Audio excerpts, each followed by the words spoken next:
Halo para pendengar, dimanapun kalian berada. Balik lagi lagi Christopher. Oke, dalam video kali ini kita akan kembali membahas tentang LN Yusha Shokan Nimaki Komarita Kedewa Isekai Heiwa Desta. Dalam part sebelumnya, kita sudah mengetahui kalau Kaito sudah bertemu dengan sang World King, yaitu Lilywood. Di sini, Lilywood sangat berterima kasih sama Kaito, karena memang Kaito sudah membuat hidup Isis berwarna lagi. Lalu, Lilywood juga memberikan buah dari pohon dunia yang akan digunakan Kaito untuk menyembuhkan luka dari Zeke. Dalam part kali ini, panel cerita pun berpindah ke rumahnya orang tua dari Zeke. Saat itu, Kaito dan yang lainnya pun dijamu sama Reinhardt dan Faye.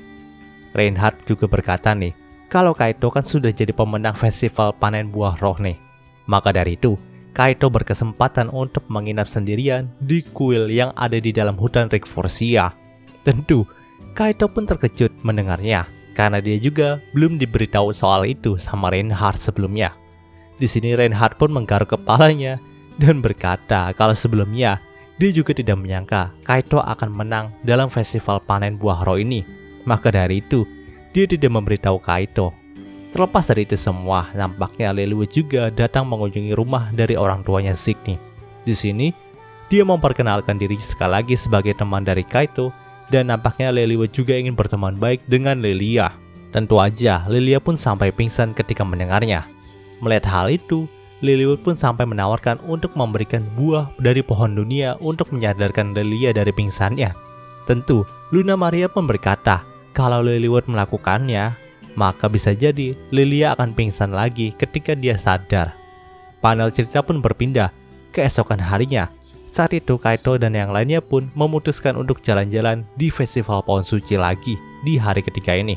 Gregetnya nih, Kaito kan udah terkenal banget sebagai penyelamat dari Rickforsia dan orang yang dekat dengan Lilywood sang World King. Maka dari itu, di setiap jalan Kaito itu bakalan ditawarin untuk menikah sama perempuan yang ada di Rickforsia. Yap, secara mendadak, banyak banget yang naksir sama babang Kaito yang ini. Namun untungnya, Anima berhasil mengusir mereka semua untuk tidak mendekati Kaito lagi. Karena memang Kaito udah nggak bisa menolak satu persatu permintaan itu. Nah, kebetulan juga Kaito sempat ketemu sama Ozma nih.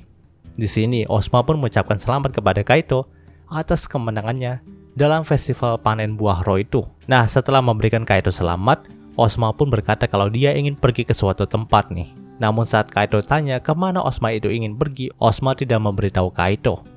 Panel cerita pun berpindah ke persembunyian dari Phantasmal King.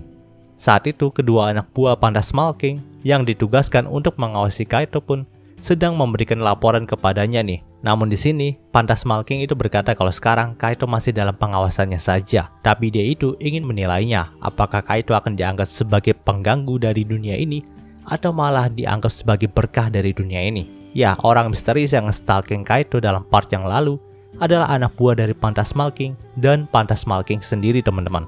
Ya, ternyata saat itu juga Ozma datang ke tempat persembunyian dari Phantasmal King.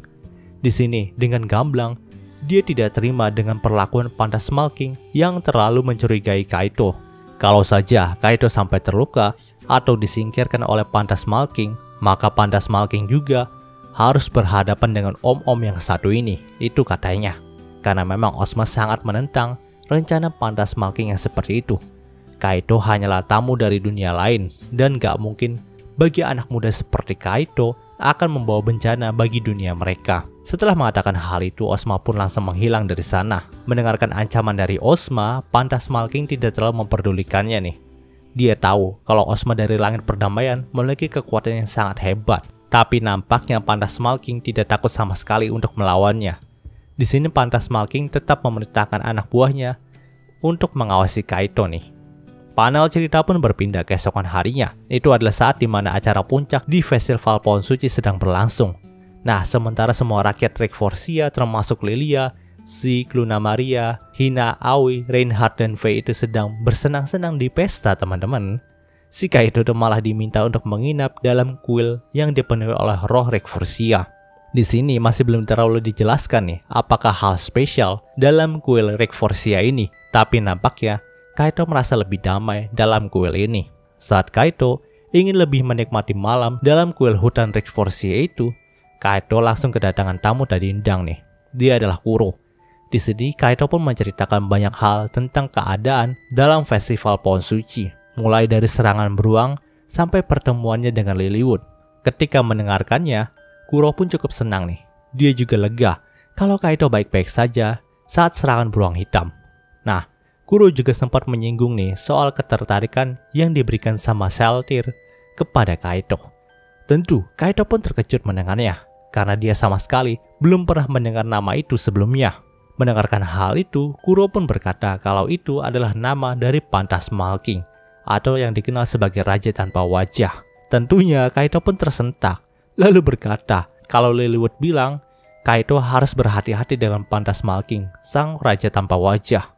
Mendengarkan perkataan dari Kaito, Kuro pun menjawabnya nih kalau memang Saltyr memiliki humor yang garing. Tapi bukan berarti si Kaito harus mewaspadainya begitu ketat, karena Saltyr sendiri lebih pengertian dari Megiddo sang War King. Terlepas dari percakapan itu, Kuro pun sekali lagi menidurkan Kaito dalam pangkuannya.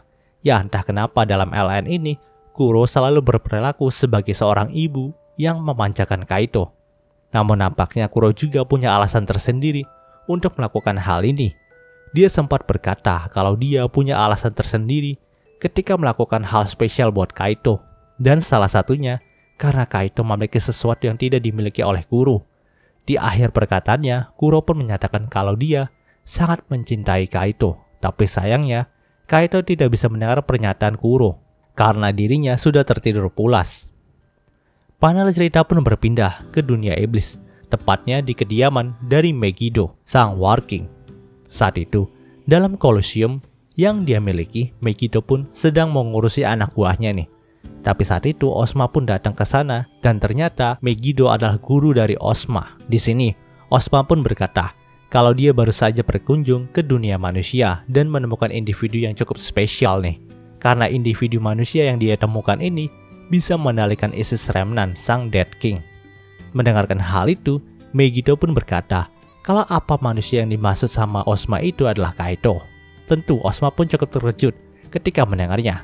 Ya, Megiddo sudah mengetahui soal Kaito terlebih dahulu sebelum Ozma. Nampaknya dia juga meminta Ozma untuk membawa Kaito ke hadapannya ke Colosseum ini. Tentu aja Ozma pun menolak hal itu.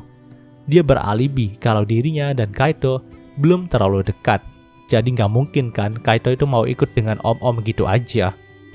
Lagi pula Ozma juga nggak mau dicap sebagai om-om yang jahat oleh Kaito. Maka dari itu, dia menolak rencana dari Megiddo ini. Tentu aja Megiddo pun cukup kesal ketika mendengarnya. Tapi dia juga sekaligus senang nih dengan sikap dari Ozma yang seperti itu. Dia memang tidak ingin memiliki anak buah ataupun murid yang selalu menuruti perkataannya gitu aja bagaikan boneka. Dia lebih suka orang yang sering memberontak kepada dirinya dan memiliki pemikiran yang lain. Karena menurutnya hal itu lebih menarik gitu. Setelah itu, Ozma pun mengajak gurunya itu untuk sedikit olahraga nih. Dan tadi sangka di balik mantelnya itu, om kita yang satu ini memiliki otot yang kekar dan kekuatan yang luar biasa juga teman-teman. Sampai-sampai dia bisa menandingi kekuatan dari gurunya sendiri yaitu Megiddo sang War King. Ya bisa dibayangkan betapa mengerikannya kekuatan Ozma ini. Dan cerita di part ini pun berakhir. Oke, menurut pembahasan singkat untuk Isekai Heiwa Destanya kali ini. Jika kalian suka video ini, jangan lupa untuk like, komen, dan juga subscribe dan juga share agar gue lebih semangat lagi dalam membuat video dalam channel ini. Terima kasih telah mendengarkan sampai detik ini. Gue Gary Christopher, signing off.